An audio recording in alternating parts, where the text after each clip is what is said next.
मसीह की मेरे प्रिय भाइयों और बहनों, आज का वचन है नीति वचन 11 अध्याय का 12वां पद। जो अपने पड़ोसी को तुच्छ जानता है वो निर्बुद्धि है, परंतु समझदार पुरुष चुपचाप रहता है ना। यहाँ क्या वचन कहता है? जो अपने पड़ोसियों को तुच्छ जानता है वो निर्बुद्धि है, परंतु समझदार पुरुष चुपचाप रहता है ना। नीति वचन 11 के अध्याय के 12 वर्ष में 12 पद में हम इस वचन को पढ़ते हैं और ये वचन हमें बहुत सारी वेदों को बताता है ना। अपने पड़ोसी है ना, अगर देखें तो अपने आप को आज जान सकते हैं कि जब आप और मैं किसी और के विषय में बातें करते हैं, किसी और के विषय में बोलते हैं, जब हम अपने मुंह से कोई भी शब्द निकालते हैं तो वो शब्द इस बात को साबित करते हैं कि हम कैसे इंसान हैं, है ना। वचन कहता है कि जो हमारे हृदय में रहता है, जो बातें हमारे दिल में होती है, मन में होती है, वही बातें हमारे मुख से भी आती है ना। तो आज हमें जांचना है अपने आप को, है ना, और देखना है क्या हमारी बातें ऐसी होती है जो हमारे मुंह से निकल कर, है ना, लोगों के लिए तिरस्कार, तुच्छता को लेके आती है, या हमारी बातें ऐसी होती है जो परमेश्वर से संबंधित हो और जो लोगों के जीवन को बनाती है। वचन कहता है पड़ोसियों को तुच्छ जानना, है ना, अपने आप को बेस्ट समझ के दूसरों को नीचा दिखा के, है ना, हम क्या करते हैं, सोचते हैं कि हमने बहुत अच्छा काम किया, लेकिन बाइबल कहती है जो निर्बुद्धि होते हैं, जो फूल होते हैं, उनके विषय में बाइबल एक वचन बताती है, कहती है फूल सेज इन देयर हार्ट्स, है ना। एक जो मूर्ख है वो अपने हृदय में इस बात को कहता है कि परमेश्वर तो है ही नहीं, क्योंकि उनको प्रभु का भय है ही नहीं। और जिनको प्रभु का भय नहीं है उनकी चाल एक परमेश्वर के लोगों के चाल से बहुत ही विपरीत होगा, है ना। तो हमारे जीवन में, है ना, एक इस बात को जानना है कि अगर हम बुद्धिमान हैं, अगर हमारे जीवन में परमेश्वर ने अपनी बुद्धि और ज्ञान को दिया और सच में हम उसके फॉलोअर हैं, उसके पीछे चलते हैं, तो हम अपने पड़ोसियों को लेके, हम अपने दोस्तों को लेके, हम दूसरों को लेके एक दूसरे के बारे में बुरी बातें करके अपने टाइम को वेस्ट नहीं करेंगे, लेकिन हम क्या करेंगे, हम उनके लिए प्रार्थना करेंगे, है ना, और हम उन पर तरस खाएंगे। हमने वचन में पढ़ा है, अगर आप नए नियम में पढ़ते हो एक्ट्स की किताब में, तो एक्ट्स की किताब में बहुत सारे, है ना, वर्णन किए गए हैं मिशनरियों के, किस प्रकार से परमेश्वर के दास, परमेश्वर के चेलों ने अपने जीवन को प्रभु के लिए त्याग करके, बलिदान चढ़ा के सेवा करने के लिए निकले। जब वो सेवा करने के लिए वहां निकलते हैं तो उनको बहुत सारा, है ना, सताव से होकर गुजरना पड़ता है, कमेंट से होकर गुजरना पड़ता है। लोग उनके विषय में ये कहते हैं कि ये लोग है ना गलत बातों को फैला रहे हैं, एक ब्लास्फेमी को फैला रहे हैं, लेकिन उन लोगों ने सच्चाई को जानकर, है ना, और प्रभु यीशु मसीह की शिक्षा को अपने जीवन में लेके उन्हें कंडेम नहीं किया। जब स्टीफनुस, जिसको स्टीफन कहते हैं, मारा गया और लोगों ने उसको पत्थरवाह किया, है ना, और पत्थरवाह करके उसे मार रहे थे, तो उस जगह में शाऊल, जो बाद में पौलुस बनता है, शाऊल भी मौजूद होता है। जब वो मर रहा था, जब उसको पता था कि मेरा अंत आ गया, तो उसने उनके विरोध में जो उसको पत्थर मार रहे थे, कड़वाहट नहीं रह के उसने दुआ की है, परमेश्वर इन पर दया करना, इनको याद करना, इनको क्षमा करना, करके ऐसा करके वो प्रार्थना करता है। और हम देखते हैं कि स्टीफन मरता है ना, और क्योंकि वो कुड़ाहट के साथ नहीं मरता, क्योंकि वो दुआ देके मरता है, वो परमेश्वर के वचन को पालन करते हुए इस संसार से, है ना, जाता है। यद्यपि वो इतने पीड़ा में होता है कि उस सिचुएशन में आपके लिए, मेरे लिए कठिन होगा किसी को दुआ देना, लेकिन वो दुआ देके जब जाता है तो उसके बाद ही हम पढ़ते हैं कि परमेश्वर उसकी प्रार्थना को सुनता है, उसके विरोधियों को, है ना, वो दोषी नहीं ठहराता। परमेश्वर उस सॉल को, जो वहां मौजूद था, जिसने पत्र लिखे थे, हाँ, जिसको मारा जाए, परमेश्वर के लोगों को मारा जाए, मसीहों को मारा जाए, शॉल इस बात में शामिल था। उसी शॉल के ऊपर परमेश्वर का वचन प्रकट होता है। प्रभु प्रकट होकर उसे कहता है, हे सॉल, तू मुझे क्यों सताता है? और वो कहता है, प्रभु तू कौन है जो मैं तुझे सताता हूँ? कहता है मैं यीशु हूँ। और उसी जगह के बाद से हम देखते हैं परमेश्वर ने वो शॉल को, जो स्टीफन को के मारने के टाइम में आनंद मना रहा था, उसके विरोध बातें कर रहा था, परमेश्वर स्टीफन की प्रार्थना के अनुसार उसको चुनता है। कहता है प्रभु इन लोगों को माफ करना, है ना। और चुन के क्या करता है, उसे पौलुस बनाता है, एक ऐसा दास जिसने नए नियम की सबसे अधिक पत्रियां लिखी। आप सोच सकते हो, power of prayer in the time of suffering, जब लोग आपका निंदा करते हैं, है ना, या फिर पड़ोसी, हो सकता है आपके पड़ोसी आपकी बुराई करते हो या फिर वो अच्छे नहीं हो, लेकिन आज एक मसीह होने के कारण आज हमारा और आपका कर्तव्य क्या है? हमारा कर्तव्य है प्रार्थना करना, है ना। हमारा कर्तव्य है परमेश्वर के वचन को, उसके प्रेम को उन तक बांटना। जब आपका जीवन, है ना, दुख में, मुसीबत में परमेश्वर के प्रेम को लोगों तक बांटेगा, मेरे प्रियो, आप उन भाई बहनों के जीवन में ग्रेट डिफरेंस को देखोगे, एक बड़े बदलाहट को देखोगे, है ना। एक ऐसा बदलाहट जो आपने कभी उम्मीद भी नहीं की कि ऐसा होगा। अगर हम देखें सुलेमान जिसने नीति वचन लिखा है, उसने उन सब के विषय में, है ना, वार्निंग दी है, जो बैकबाइटिंग करते हैं, जो अपने पड़ोसियों को तुच्छ जानते हैं, जो दूसरों को मूर्ख जानते हैं। और उसने क्या कहा, इन लोगों से दूर रहा करो, है ना। अगर आप पढ़े तो हमारे डे टू डे लाइफ में, प्रैक्टिकल लाइफ में नीति वचन के सारे वर्ड्स, है ना, अप्लाई करते हैं। और सुलेमान ने क्या सिखाया, है ना, क्या बोलता है, वो निर्बुद्धि होता है जो अपने पड़ोसियों को तुच्छ जानता है ना। क्योंकि समझदार चुपचाप रहता है, समझदार प्रार्थना करता है। और उसका 13 वचन अगर हम पढ़े तो प्रोवर्ब्स 11 के 12 का 13 वचन इस प्रकार से कहता है, जो लुतराई करता फिरता वह भेद प्रकट करता है, परंतु विश्वास योग्य मनुष्य बहुत बात को छिपा रखता है। लुतराई करने का मतलब क्या, इधर से उधर बातें करते रहना, चुगली करना, गॉसिप करना और सोचना अरे यार मैं तो बहुत अच्छा, लेकिन वो क्या करता है, अपने भेद को, है ना, भेद को, इधर की बातें उधर बातें बता के क्या करता है, प्रकट करता है। और क्या करता है, उससे बुराई ही उत्पन्न होती है। लेकिन जो समझदार है उन बातों को जानकर भी अपने मन में छिपा के रखता है, क्योंकि वो इस बात को अच्छी रीति से जानता है कि जब वो मन में छिपा के रखेगा, and he will be a peace maker, he will not be a peace breaker. वचन कहता है धन्य है वो जो मेल कराते हैं, है ना। प्रभु यीशु मसीह ने कहा, है ना, धन्य है वो जो मेल कराते हैं और अपने, है ना, आशीषों को पा लेता है। वो देख लेता है प्रभु के अनुग्रह को, जो मेल की आत्मा रखता है। मेल की आत्मा केवल वही रख सकता है मेरे प्रियो, जिसके अंदर पवित्र आत्मा है, जिसके अंदर प्रभु की आत्मा अगुवाई करती है।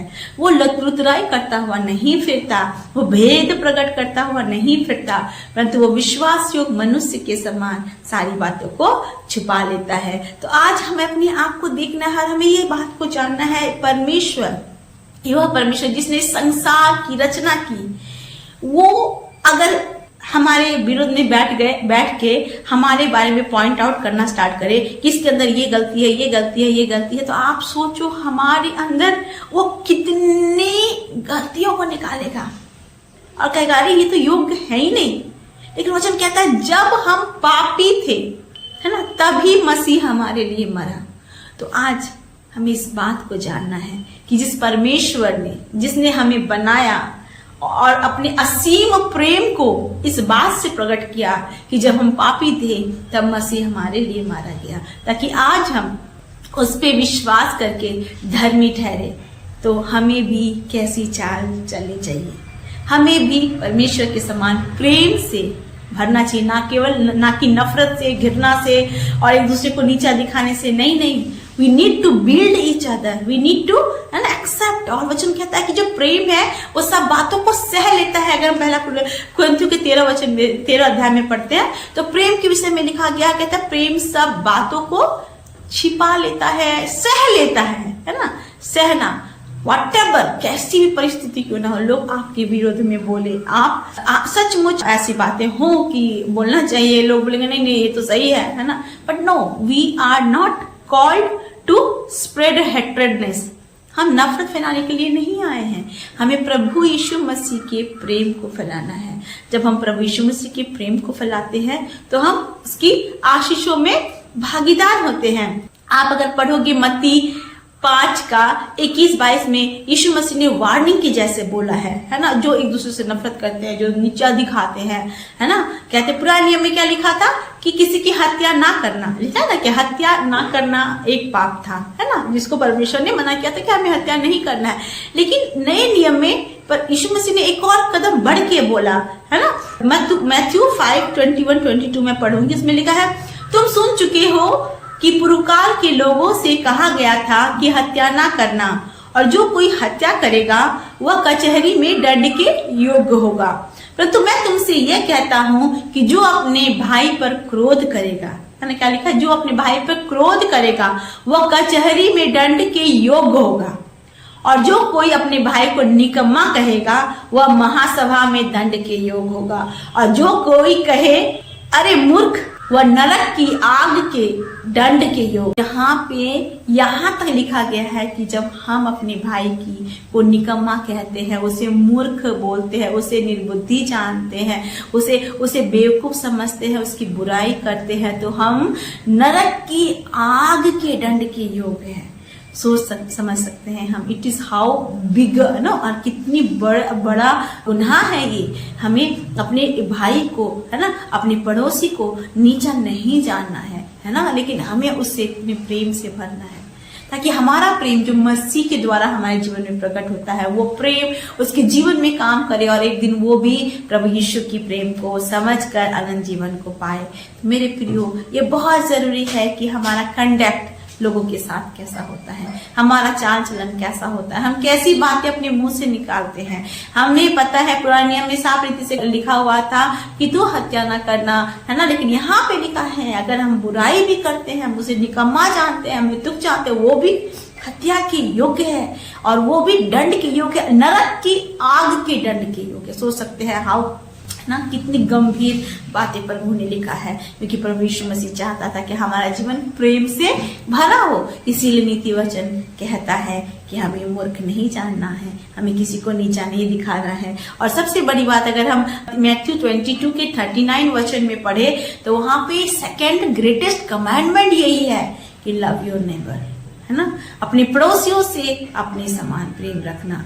तो बहुत जरूरी है भाई बहन, है ना, हमारा जीवन ऐसा हो जहाँ पे हम परमेश्वर के प्रेम को अपने व्यक्तित्व से लोगों को प्रकट कर सके, ताकि लोग जाने पाए they are different people, they are not someone who condemns and who gossip, लेकिन वो ऐसे लोग हैं जो परमेश्वर के प्रेम से भरे हैं, परमेश्वर के प्रेम को लोगों तक बांटते हैं। हम पढ़ते हैं गुड सैमरिटन की स्टोरी भी, वो बताती है कि किस प्रकार प्रभु यीशु मसीह प्रेम करने के लिए आया, प्रभु यीशु मसीह लोगों की भलाई करने के लिए आया, लोगों को नीचा दिखाने गिराने नहीं आया, लेकिन उन्हें उठाने के लिए आया। तो बहुत जरूरी है लव योर एनिमी, अपने शत्रुओं से प्रेम करो, अपने पड़ोसियों से प्रेम करो, प्रभु ने कहा है। इसीलिए जरूरी है भाई बहन कि आज हम इस वचन को अपने जीवन में ले, क्योंकि आपको इस बात को जानकर खुशी होगी कि जब आप परमेश्वर को खुश करते हैं, है ना, जब आप परमेश्वर को खुश करते हैं और परमेश्वर आपके जीवन से प्रसन्न होता है, तो वो आपको आशीषों से भर देता है। आपको बोलने की जरूरत नहीं होती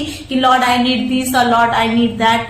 प्रभु यीशु आपको देख के प्रसन्न होता है कि ये मेरा बच्चा है जो मेरी आज्ञाओं से प्रसन्न है और मेरी आज्ञाओं पे रात दिन मनन करता रहता है, जैसे भजन संहिता 1 कहता है। और जब आप उसकी आज्ञाओं पे मनन करते हैं, जब आप उसके भय में आगे बढ़ते हैं, तो हर प्रकार की आशीष वो आपको देता है, आपके जीवन को सफल बनाता है, क्योंकि आपने उसके प्रेम को ना केवल ग्रहण किया, लेकिन उसके प्रेम को दूसरों के जीवन में भी बांटा और अपने जीवन को भी ऐसा बनाया कि आपके जीवन से लोगों ने प्रेम को सीखा और प्रेम में बढ़कर आपसे उन्होंने प्रभु यीशु के आशीषों को देखा और पाया और प्रभु को ग्रहण किया। इसलिए जरूरी है हमारा जीवन आज बदलना चाहे। वचन कहता है प्रभु यीशु ने हमें इसलिए नहीं चुना कि हम लोगों को कंडेम करेंगे, लोगों की बुराई करें, लेकिन परमेश्वर ने हमें इसलिए चुना ताकि हम उसके प्रेम को लोगों तक प्रकट करें। जब नए नियम में हम देखते हैं फरीसी सदूकी जब लोगों को पॉइंट आउट करते थे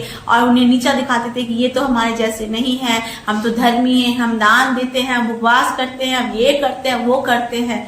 लेकिन प्रभु का वचन कहता है, प्रभु ने उस चुंगी लेने वाले की प्रार्थना को सुना जिसने अपना अपने आप को तुच्छ जानकर प्रभु के सामने कहा, छाती पीटते हुए, प्रभु मुझ पापी पर दया कर। प्रभु ने कहा, इसकी प्रार्थना सुनी गई है, उसकी नहीं जो अपनी बड़ाई करते हैं। इसलिए जरूरी है कि हम एक दूसरे को ऊंचा उठाएं, एक दूसरे की बुराई करके अपने जीवन को परमेश्वर के विरुद्ध ना खड़ा कर दे, है ना।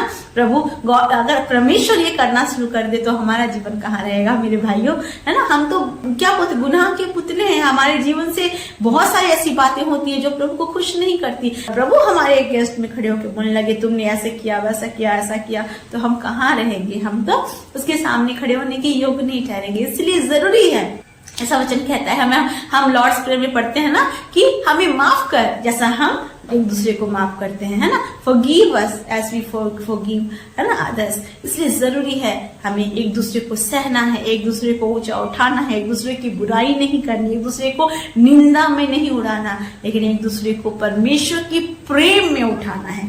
जब हम ऐसा करेंगे मेरे प्रिय भाइयों बहनों, तो हम परमेश्वर के उस प्रेम को अपने जीवन में देखने पाएंगे। जब उस परमेश्वर के प्रेम को अपने जीवन में देखेंगे तो उस आशीष को भी हम पाएंगे जो प्रभु ने हमारे लिए रखी है। हमारे मांगने से पहले प्रभु हमारी जरूरतों को जान जाएगा और हमें अपनी आशीषों से परिपूर्ण करेगा। तो फिर से मैं उस वचन को पढ़ना चाहूंगी जो कहता है, जो अपने पड़ोसियों को तुच्छ जानता है वो निर्बुद्धि है, परंतु समझदार पुरुष चुपचाप रहता है। आइए हम प्रार्थना करें कि प्रभु हमें भी निर्बुद्धि नहीं बुद्धिमान बनाए, ताकि हमारी प्रार्थनाओं से, हमारे जीवन से लोगों को परमेश्वर के प्रेम के बारे में पता चले। हालेलुया। परमेश्वर पिता, हम आपका धन्यवाद करते हैं सुंदर वचन के लिए जो आपने दिया।